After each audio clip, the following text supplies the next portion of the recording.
आज सुबह जब मॉक टेस्ट का रिजल्ट चेक किया तो अंदर से थोड़ा बुरा लगा। वही गलती फिर से, तीसरी बार। एक ही तरह के क्वेश्चन और मैं हर बार उसी एक जगह पर आकर अटक जाती हूँ जहाँ पहले अटकती थी।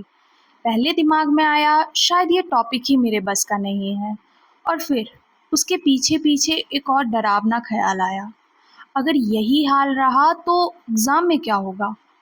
मैंने अपने सामने बिखरे हुए टेबल को देखा, पुराने पेपर्स, हाफ तब लिखी मुझे लगा नोटबुक्स और ये कल सिर्फ की एक चाय बिखरा का हुआ कप। टेबल नहीं है, ये बिल्कुल मेरे दिमाग का रिफ्लेक्शन है।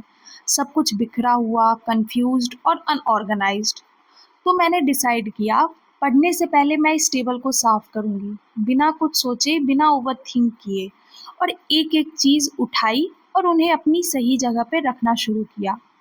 जब मैं बुक्स को अरेंज कर रही थी तभी मैंने खुद से एक सवाल पूछा, क्या मैं ये गलती पहली बार कर रही हूँ या ये तीसरी बार है। जवाब मिला तीसरी बार। और अगर कोई गलती 3 बार लगातार हो रही है तो वो सिर्फ एक गलती नहीं है, वो एक पैटर्न है। और पैटर्न को समझा जा सकता है, उसे तोड़ा जा सकता है। मैंने तभी अपने पिछले तीनों मॉक टेस्ट के पेपर निकाले, और जब तीनों को एक साथ रख कर देखा तो पैटर्न बिल्कुल साफ था। हर बार वही कॉन्सेप्ट, हर बार वही दो ऑप्शंस में कंफ्यूजन।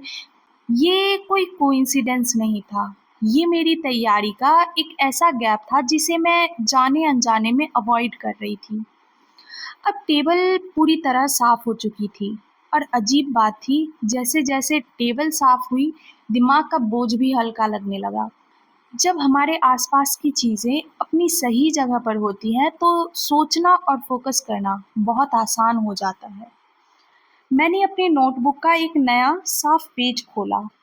टॉप पर सिर्फ उस एक टॉपिक का नाम लिखा जहां मैं बार बार अटकती हूँ, और इस बार मैंने उसे डर से नहीं बल्कि एक नए नज़रिए से धीरे धीरे समझना शुरू किया। 1 घंटा बीता, फिर दूसरा घंटा भी निकल गया। बीच में 2-3 बार दिमाग ने कहा, छोड़ दो, ये काम नहीं करेगा। लेकिन मैंने हार नहीं मानी, मैं लिखती रही। क्योंकि अगर 3 बार बिना सोचे गलती हुई है तो एक बार पूरे दिमाग से सही कोशिश तो करनी बनती थी। और तभी मैंने उस कॉन्सेप्ट का एक नया प्रैक्टिस क्वेश्चन सॉल्व करना शुरू किया। पेन तेजी से चली, दिमाग ने सही रास्ता पकड़ा, और इस बार आंसर बिल्कुल सही आया। वो एक छोटा-सा मोमेंट था, लेकिन अंदर से बहुत बड़ा फ़ील हुआ। और तब मुझे एक बात समझ आई, गलती हमारी दुश्मन नहीं है। गलती तो एक्चुअली एक गाइड है, जो हमें बताती है कि कहाँ रुकना है, कहाँ सुधार करना है और कहाँ दोबारा मेहनत करना है।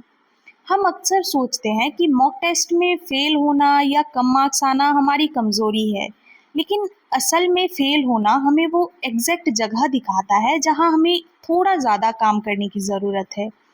कभी कभी हमारा बाहर का माहौल हमारे अंदर चल रहे कन्फ्यूजन का आईना होता है। जब मैंने अपना टेबल साफ किया तो मैंने सिर्फ अपना रूम ऑर्गेनाइज नहीं किया, मैंने अपनी सोच को भी एक सही डायरेक्शन दी।